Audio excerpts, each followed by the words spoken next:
There were giants in the earth in those days, and when the sons of God came in unto the daughters of men, and they bare children, the same became mighty men, which were of old men of renown.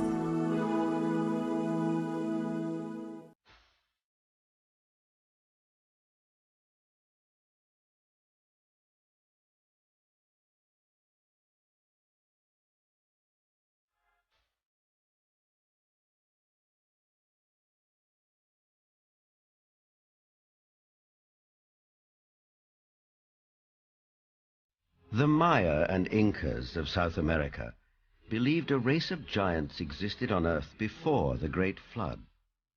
So did many other ancient civilizations. Some took them for gods, others left likenesses of them in stone or wrote about them in their histories. The Greeks and Romans told of blood falling from heaven and landing in the lap of the earth goddess Gaia, who gave birth to the Titans, a race of fearsome giants.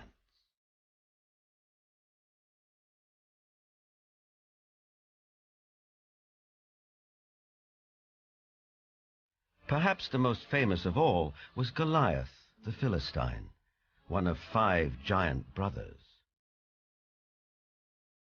Vendell Jones is an archaeologist with a style of his own.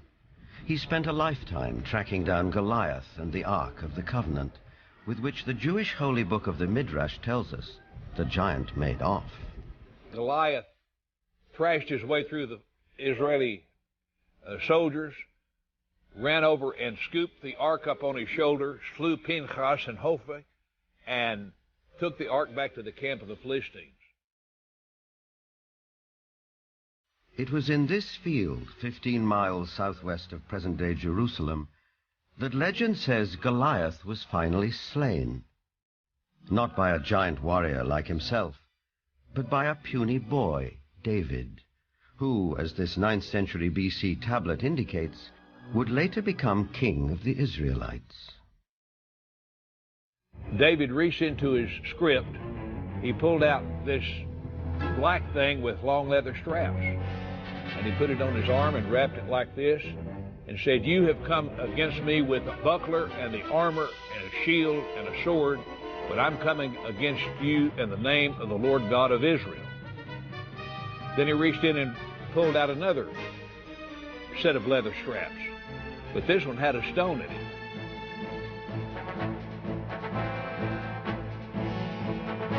And like this, the shepherd boy cracked Goliath, stunned him. He didn't kill him.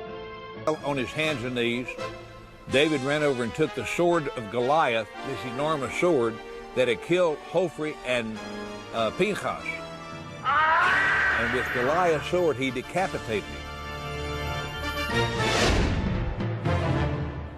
Just 2 miles from where the famous fight took place stands an 80-foot overgrown mound. This is believed to be Goliath's final resting place, though no one knows for sure because it's never been excavated.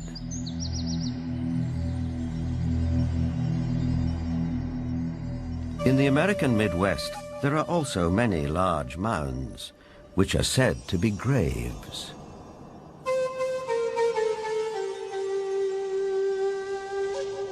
An author who has sold over 15 million books and written extensively on giants is Brad Steiger.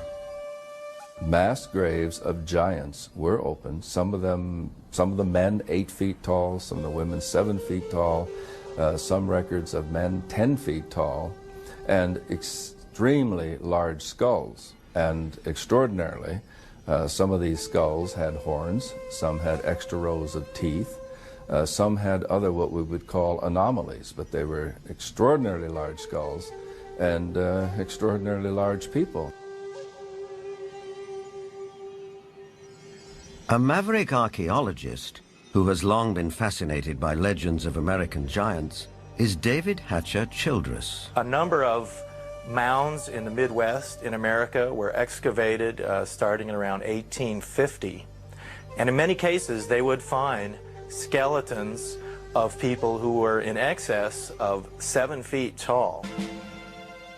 And in many cases, they had double rows of teeth as well as, in some cases, 6 fingers on each hand and 6 toes on each foot.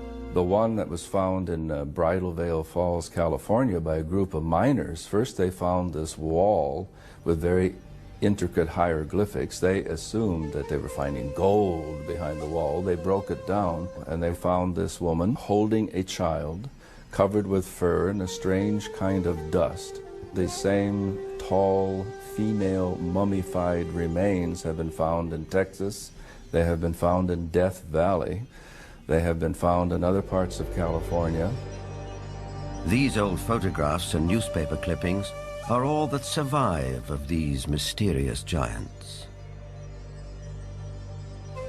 Winner of the Newsmaker of the Year award, journalist Jim Mars has a special interest in speculative science. Archaeology at that time was in a heyday. There was everybody that had a shovel was out trying to find something. But what's interesting is that the finding of these giant mummified bodies and giant fossils and bones, really you can't pin to any particular location. They were finding them in Greece, they were finding them in Italy, they were finding them in the Middle East, they were finding them in America. And even if you write off a few of those as perhaps a hoax or a misinterpretation of something else, you're still left with a tremendous amount of evidence to show that there were these giant beings at some point walking the earth.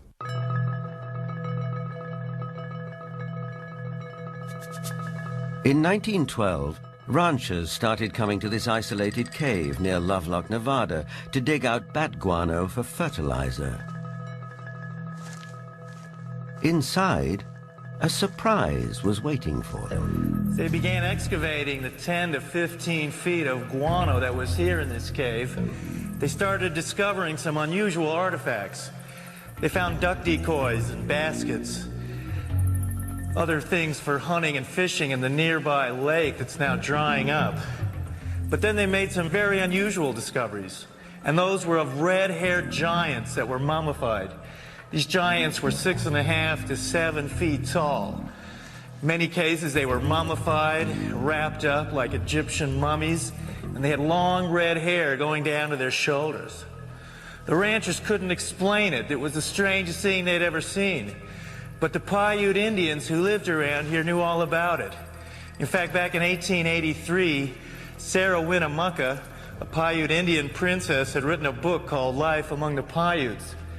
In that book, she talked all about the giant, red-haired people who used to live around this lake and live in this cave.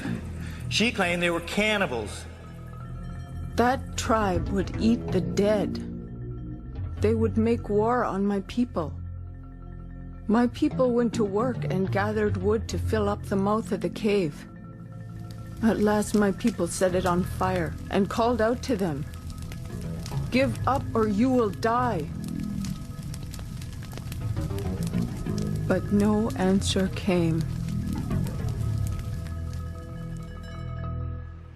Now, one of the great mysteries of the West is what happened to these giants? There was nearly 60 skeletons brought out of this cave, but today they're nowhere to be found. Is it that there is some kind of archaeological cover-up that has occurred here?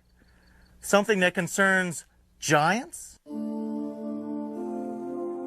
Perhaps the entire story may be a rural legend, or like tons of buffalo bones, the remains may have been burned and used with the bat guano as fertilizer. Whatever the explanation, proof that there were giants here has disappeared.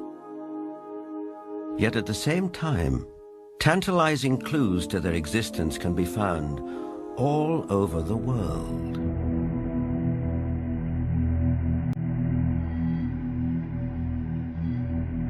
In South America, there are giant figures carved into rock so huge that at ground level it's hard to tell what they depict. Though from the sky, that becomes dramatically clear.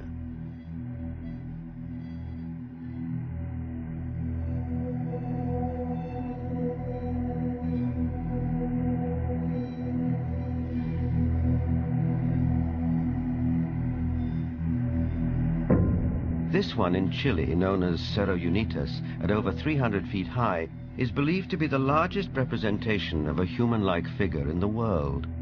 Who carved it and why remains a mystery.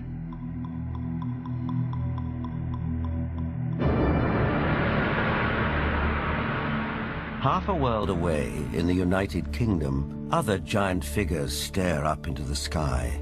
This one is known as Cerne Abbas near Shaftesbury. Cut into the chalky hillside, no one knows how long ago, it may represent the mythical hero Hercules. 160 miles away, the Long Man of Wilmington, 280 feet from head to toe.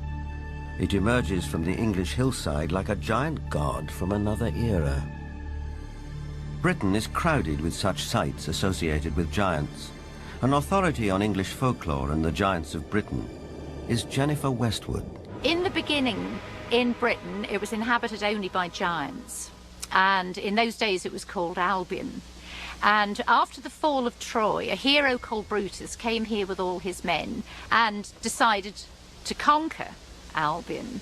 And so they battled for a bit with all these very savage giants. And they slew most of them. But there was one called Gog-Magog that they kept alive, 12 foot high. And he had a wrestling match with the Duke of Cornwall called Coroneus. And first one got the upper hand, and then the other got the upper hand. And then Gog-Magog broke some of Coroneus's ribs, and he got so enraged that he just picked up this 12-foot giant, and he ran to the coast, and he threw him over the cliff, and the giant was smashed on the stones below, and his blood stained the rocks red.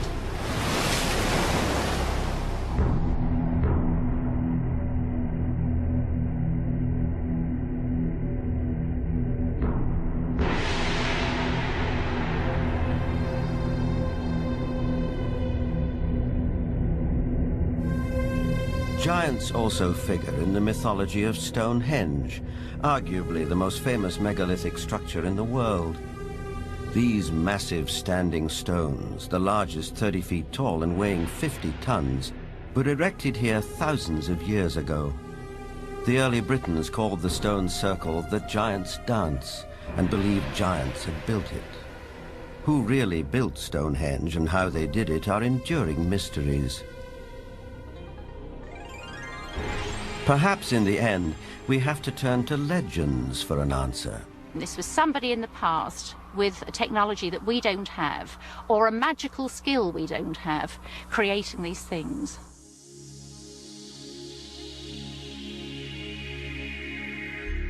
The spiral-shaped Gilgal Rephaim is situated in the Golan Heights, 50 miles from Damascus.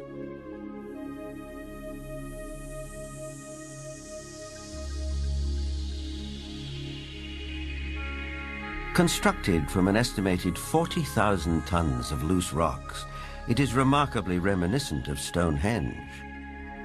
Both have been dated at around 5,000 years old and have similar megalithic stones. And like Stonehenge, Gilgal is also said to be associated with giants.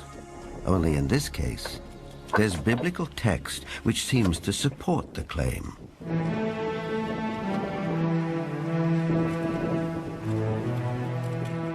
Israeli archaeologist Daniel Herman is investigating the newly opened grave.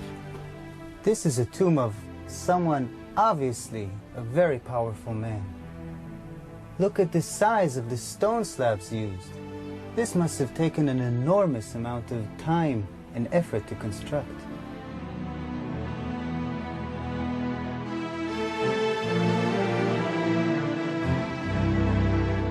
When the Israelites came here and wrote their Bible, it was already here. They saw it. So they have documented the identification of the site by saying that this region was ruled by Og, king of the Bashan. Og is described in the book of Deuteronomy as, and I quote, "For only Og, king of Bashan, remained of the remnant of the Rephaim." Rephaim is Hebrew word for giant.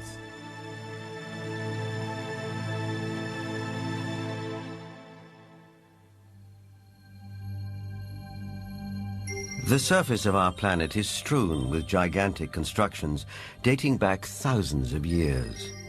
They're in the deserts, on the plains, under the oceans, high on the mountains, like those in South America. I think the world looked like the cities we see in Machu Picchu, Tiahuanaco, Sacsayhuaman. I think it was a world peopled by giants who structured their buildings out of massive building blocks, 500-ton, 250-ton blocks. Massive ruins, the scale of which stagger the imagination, are found throughout Central and South America.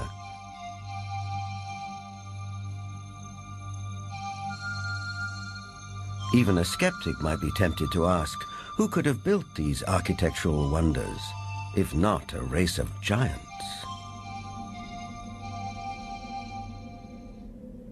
People of the Mediterranean island of Malta have an ancient belief that their island was known as the last stronghold of the giants of Europe.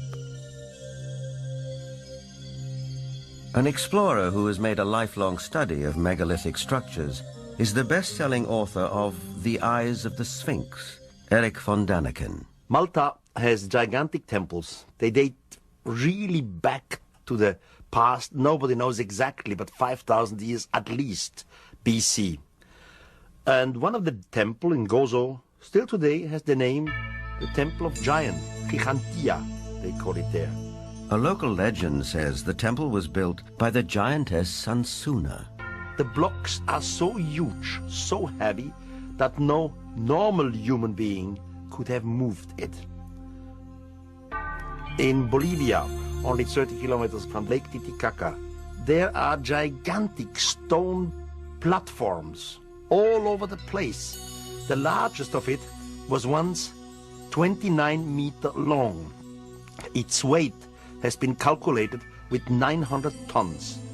Now, this is on a place where we are 4,100 meters high in the Andes, which means there are no trees, no wood, nothing.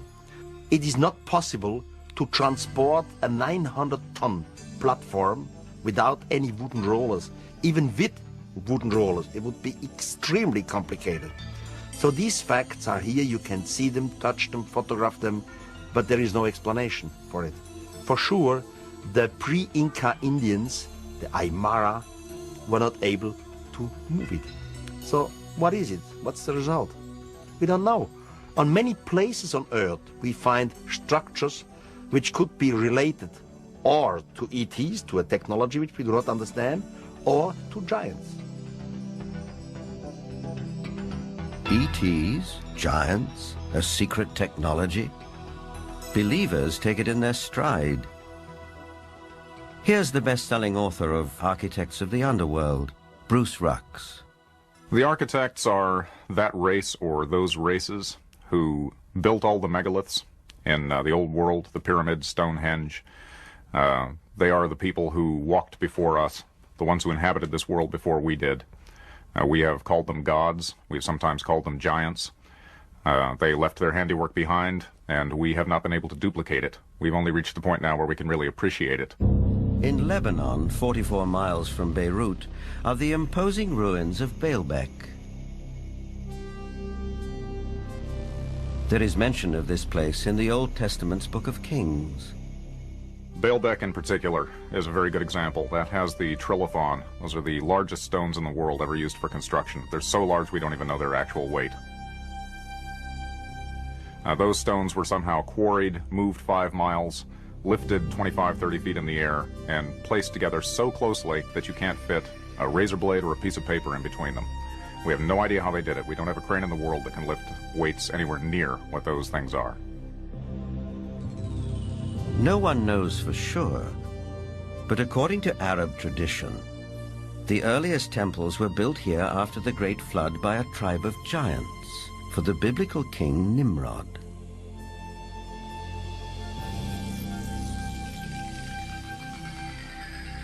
But what exactly do we mean by the word giant? Bloodthirsty monsters like the one-eyed Cyclops of Homer's Odyssey? Or the fee-fi-fo-fum ogres of children's fairy tales? Or could it also include peaceable giants, living as you and I do, walking the streets of our cities in the full light of day?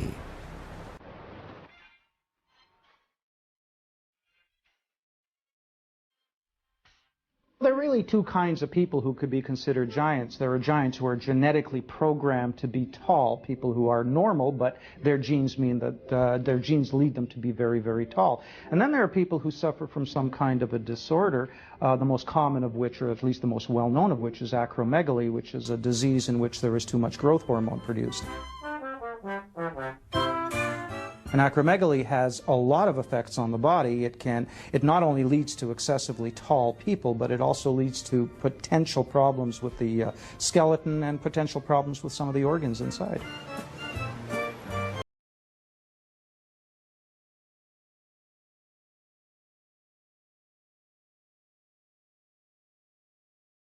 Lion is a healthy, well-proportioned, 7-foot-tall, normal young man. I just wish I were as tall as he was. But what makes a person unusually tall? Is it a family trait, nutrition, or something else? Are tall people just ordinary people of exceptional height? Certainly some tall people are giants in their profession, and if that happens to be basketball, they may be millionaires too. Genuine giants didn't always do so well. Here's Jack the Giant Killer presenting his latest capture to the king. Towards the end of the 19th century, this 9-footer was given to the Russian Tsar as a gift. For some of the vertically unchallenged, it was possible to make a modest living by displaying themselves in public. From there, it wasn't very far to the Carnival Freak Show, which wasn't complete without one or more giants. Even after death, they could still draw a crowd. Anna Swan and her husband Martin, both 7.5 feet tall, went on tour as the world's tallest married couple. It probably took 2 storks to deliver their 24-pound newborn. Which brings us back to the question, where do they come from? Is it possible that in the dim and distant past they can trace their ancestry to a race of giants? The Weizmann Institute's award-winning scientist, Dr. Marvin Antelman, believes he has the answer. If we all have genetic material from the first man, then it is not surprising to find here and there that you would have a giant existing among us today, because there would be a recessive gene that would produce such a person. The Watusi tribe, for instance, are very large. The median height for most of their males is close to about 7 feet. They're extremely tall. There are biblical references to even taller people who lived in ancient times. Rabbi Itzhak Marmostin of the Center of Jewish Studies in Vancouver, Canada. It seems quite clear because of the references in Genesis and later on the book of Numbers and also in Deuteronomy, which are all fairly consistent with each other, that there were gigantic beings that seem to stem from pre-flood era.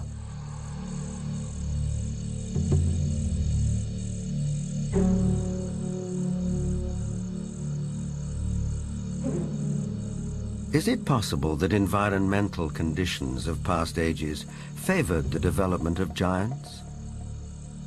Certainly we know from fossil evidence that some species, like dinosaurs, grew many times larger than they do today. A supporter of this thought-provoking and controversial theory is Dr. Carl Bohr. Optimal genetic expression means the best that the organism has within the DNA is expressed because of favorable atmospheric conditions. Based on fossil evidence, trees like the California giant sequoia grew much larger than they do today. One theory explains this by proposing that environmental conditions in the distant past were more conducive to gigantic growth.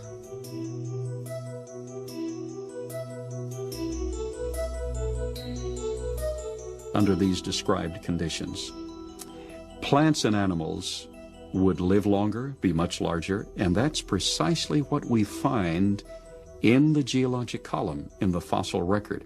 Plants were much larger. All living systems were larger. We have animals that today have an 8 or 9 foot stature with a 16 to 20 foot stature. We have insects such as the dragonfly. Today, the dragonfly has perhaps a 4-inch wingspan.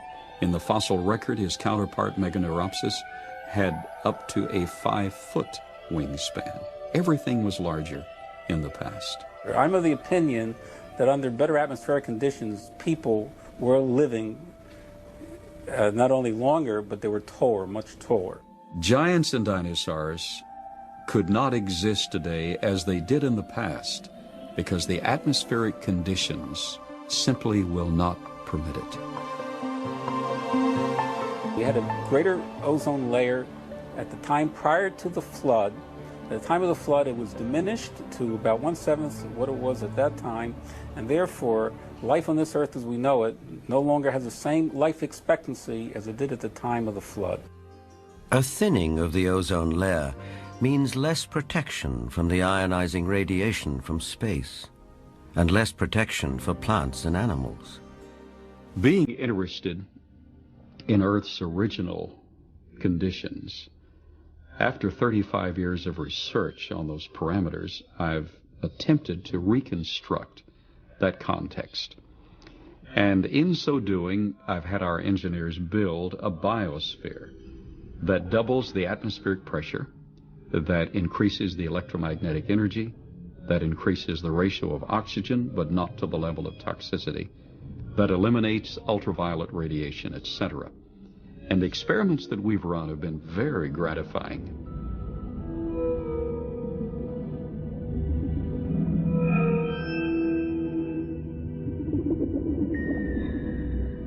In our controlled scientific experiment, we have measured the effects of a pulsed electromagnetic field on biological systems. We have these Pacu piranha fish that normally at 3.5 years of age are about this size under optimal conditions. Yet we have them now in excess of 20 inches, weighing just under 5 pounds each. Under these controlled conditions, we have succeeded in producing giantism at an accelerated rate. Taken at face value, the research looks persuasive, though it has not yet been replicated by other scientists. The conclusion in the tradition seems to be fairly clear that gigantic beings were existing at one time, and that as human history developed, or physiological, emotional, spiritual changes took place, those beings who survived seemed to be of a smaller gene pool. But the possibility that there were other strands of humanity, as it were, seems to be almost explicitly stated in the Bible itself. In the book of Numbers, we are told that after wandering in the desert with his people, Moses sent out scouts to find a place where they could settle. The scouts went north to Hebron. On their return, they reported, "All the people we saw there are men of gigantic size. We felt no bigger than grasshoppers, and that is how we looked to them."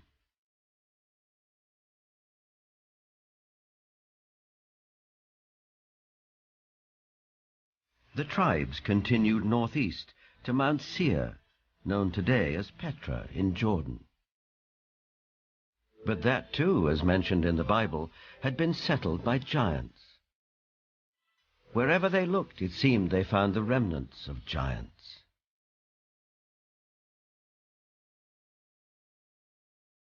If we look at Scripture, there were giants in the earth in those days. And if we take that literally rather than symbolically, that there were simply men of great powers and extraordinary abilities, then we could say that the first men, the first humans, were giants, or we could theorize that these giants came from somewhere else and used Earth as a colony. In itself, This notion is a startling idea. But a people more ancient than the Israelites believed the very same thing. They wrote that the giants were celestial beings who came not from Earth, but from another planet.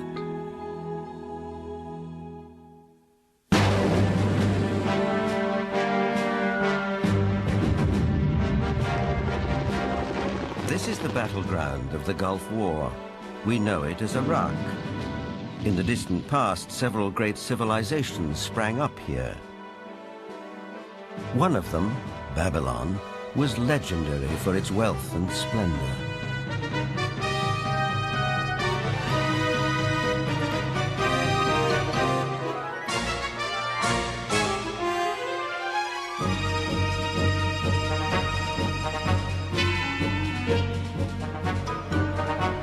But long before Babylon, as long as 6,000 years ago, another remarkable civilization evolved.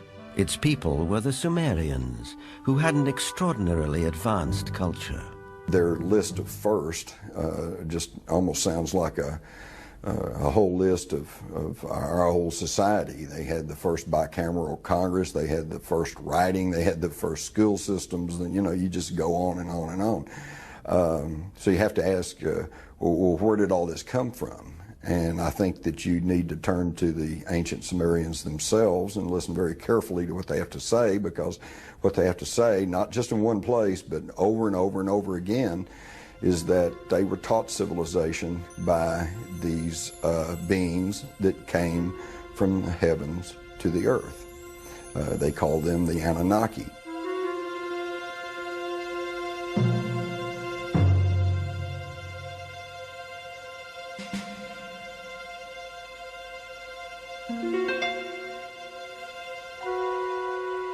The Sumerians wrote down their history on clay tablets like these, which lay ignored in a Berlin museum for half a century. Few people have been able to decipher this ancient language, but one of them is Zechariah Sitchin. The writings and the pictorial evidence left behind by the Sumerians going back 6,000 years speak and depict people who came from another planet called Nibiru, and many of the depictions show them much bigger, at least by a third, perhaps more than the average human being, so they were giants. This Sumerian cylinder seal from a Berlin museum is astonishing for several reasons. First, it depicts our solar system with the sun at the center and the planets arrayed around it, a fact not known to European science till around 300 years ago. It also shows the planet Pluto, which we didn't discover till 1930. And amazingly, there's another planet, which the Sumerians called Nibiru, and believed that it was from where the Anunnaki, or celestial giants, came from. If you look at the three figures depicted here, they all look more or less the same size. But if you bear in mind that this figure of the deity, that he is seated, and you add from the knee to the hip to his size, you will realize that he is about 10 feet tall, a giant, one of those who from heaven to earth came.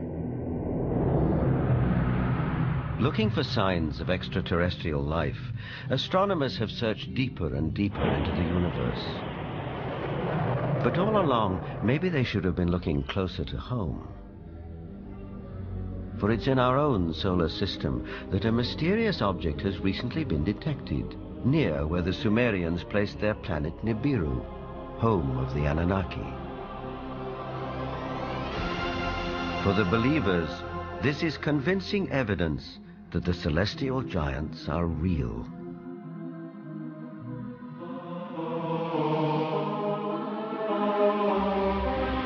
The ancient Sumerian text, just in a very broad overview, basically tell us that more than 400,000 years ago, that these Anunnaki came from space and landed on the earth in the Tigris-Euphrates Valley.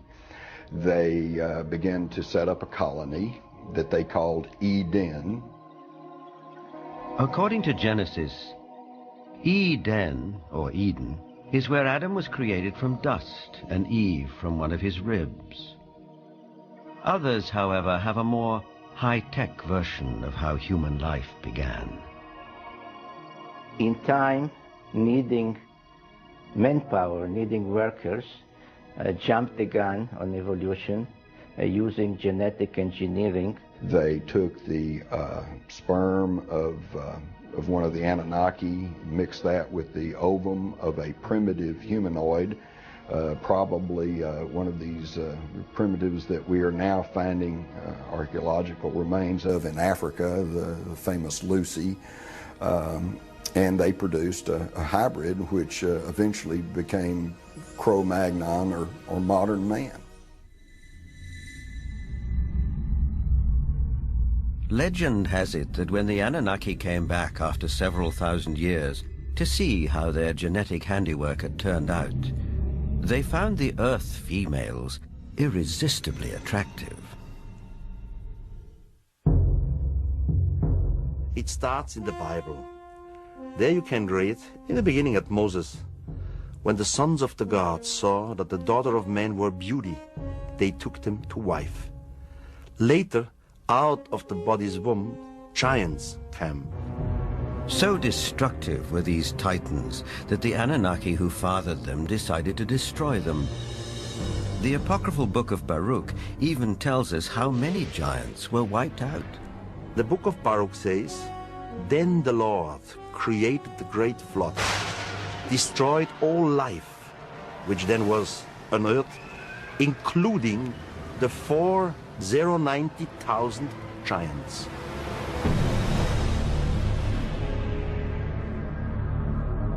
As the story goes, some of the titans survived, but their reign as rulers of the earth was over, and humans became the dominant species. Still, the giants live on in memory, like something deep-rooted that comes from the beginnings of our existence. For some, this is far more than a simple memory. Perhaps they are the ones who report more and more encounters with giants emerging from UFOs. These believers will assure you that the Anunnaki or celestial giants are coming back.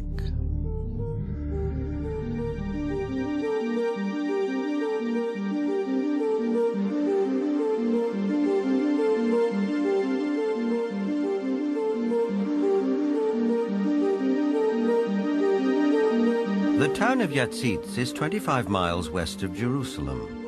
On January the 3rd, 1996, Chief of Security Herzl Constantini was at home when he heard a strange noise outside. When I opened the door, I was paralyzed with fear. I saw a gigantic being around 5 feet wide and 11 feet high. I estimate its weight at about 2 tons. I called the police, and 2 officers came over to the house. They laughed at us and accused me of drinking. But when the trackers came and saw the prints, they stopped laughing.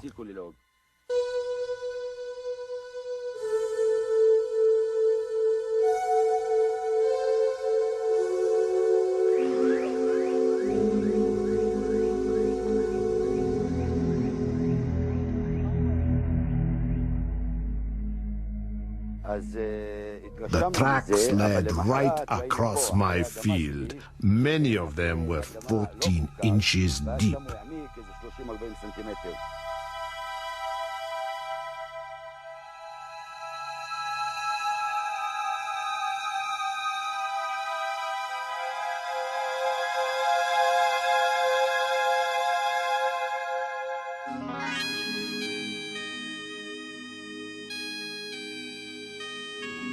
Over the past 10 years, reported sightings of UFOs with giant occupants have been on the increase. Former director of the British UFO Research Association, Jenny Randles, is familiar with these statistics. From an analysis of 15,000 encounters with beings, giant encounters have increased every single year since the 1965 period onwards, and we are therefore getting far more reports of giants being seen today than we did 30 or 40 years ago. The apocryphal books of Enoch are believed by many to be over 5,000 years old. In them, Enoch writes about how he was taken up to the heavens by two men of great height. In this celestial journey, he also talks of meeting those who from heaven to earth came. Two huge men appeared to me, the like of which I had never seen on earth. Their faces were shining like the sun. Their eyes, too, were like a burning light. Then they took me up and carried me to the first heaven. And they fly with their wings and do the rounds of all the planets. They led before my face the elders, the rulers of the stellar orders. These groups carry out and carefully study the movements of the stars. Enoch is taken up to the sky at least 3 times. In our 2 days view, we would say he was taken up to a mother spaceship. There he has a discussion with what is called the highest, whatever the highest is. We would say maybe the commander of the spaceship. In other words, Enoch is what we would call a victim of alien abduction. This might seem like a far-fetched interpretation of a text written a very long time ago. On the other hand, present-day accounts by people who claim to be abductees are not so very different. The elders were 6 to 9 feet tall. They had white hair, pale skin, almost albino, light blue eyes, wore white robes, and had no shoes on at all. And they could speak audibly, and they could also speak through mental telepathy. I've checked the owner's manual that came with my brain, and nowhere, even in the small print, does it say that all dreaming will be between the hours of 11 p.m. and 8 a.m. That, generally speaking, it is. But what we know is the brain can generate extremely vivid images, extremely real and lifelike things that are hallucinations. But events in the Russian city of Voronezh can't be so easily explained. In this instance, there were at least 20 witnesses. Could they all have been dreaming the same dream in broad daylight?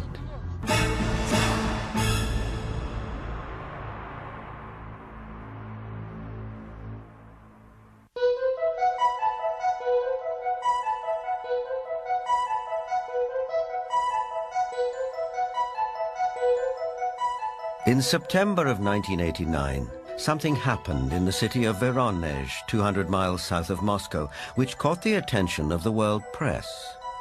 For several weeks, strange lights were seen over the city. Then on September the 27th, it was reported that a spacecraft landed in one of the city's public parks, from which 3 alien giant figures emerged. Nothing remotely like this had happened in Voronezh before. Before coming to America in 1990, Ukrainian journalist Paul Stonehill covered the Voronezh story for the international press. Top Voronezh researchers of anomalous phenomena, who include scientists, geologists, and also some military people, went to the site immediately thereafter. They were on the site on the 3rd of October studying and collecting specimens.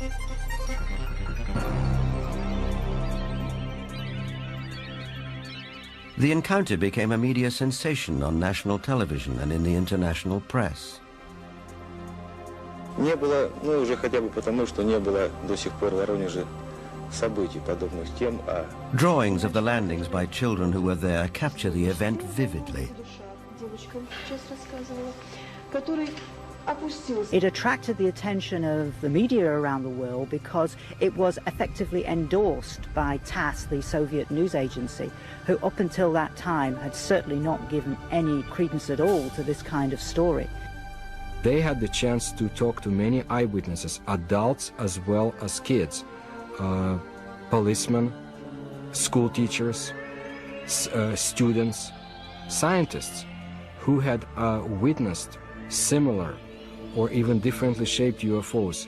The underlying theme was that giant-like beings exited from strange-looking craft, did some research throughout Voronezh, and were able to get back to their craft and fly away. For once we had a genuine large number of people all correlating with one another, describing the appearance of these giants. So it was not a case of you simply believe a witness or you don't. Here you couldn't fail to believe them because there were so many of them talking in concert. I was standing not far from the main road of the South Park, and I saw this flying object at an approximate height 250 meters. It stayed at the same height and did not move horizontally. I was very interested by all that, because it could not be any kind of meteorological balloon. Squeaking sound.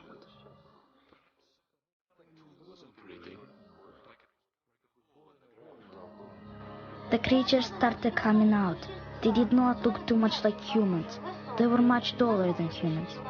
They did have shoulders, but I didn't see the head. He was huge, really huge, bigger than we are. He was a mighty figure. In 1989, Sergei Makarov was one of the school children who was in the Voronezh Park. I remember a crowd that gathered around the place. Everybody was scared. Everybody turned pale. I was absolutely flabbergasted. Denis Muzhenko was also one of the boys in the park on that day in September 1989. I saw some traces there, and also a strange man. Outwardly, he looked like any other man, only he was huge. A moment later, he suddenly disappeared. I had no doubt that the UFO and the giants existed, because I saw them. But sometimes when I look back, it seems sort of like a fairy tale.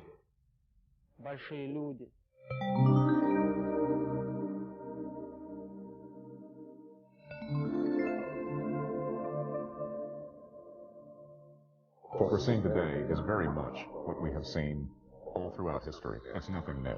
Anything going on with the UFO phenomenon today is something that has always been around, and you can find it in ancient mythology all over the world.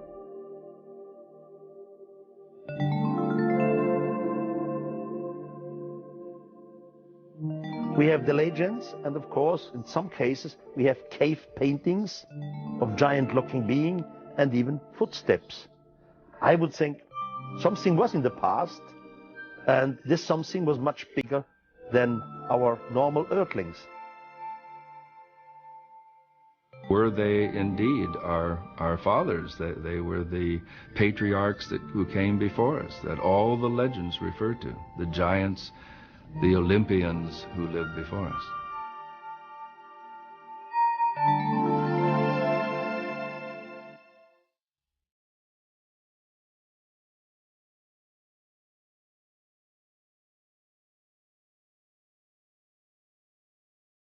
Whether fact or fantasy, giants have occupied our collective consciousness for as long as we can remember. But did a race of giants ever truly walk the earth? The ancient texts, as well as some of the evidence, suggest they did. And is it possible that recessive genes in the 7- and 8-footers that walk amongst us today could be connected to a former race of giants? Now, with reports like the giants of Voronezh, one wonders if perhaps the godlike giants of the Sumerians are coming back. But whether they are real, imagined, or allegorical, one thing is for sure. The mystery and the myth of giants will be with us for a long time to come.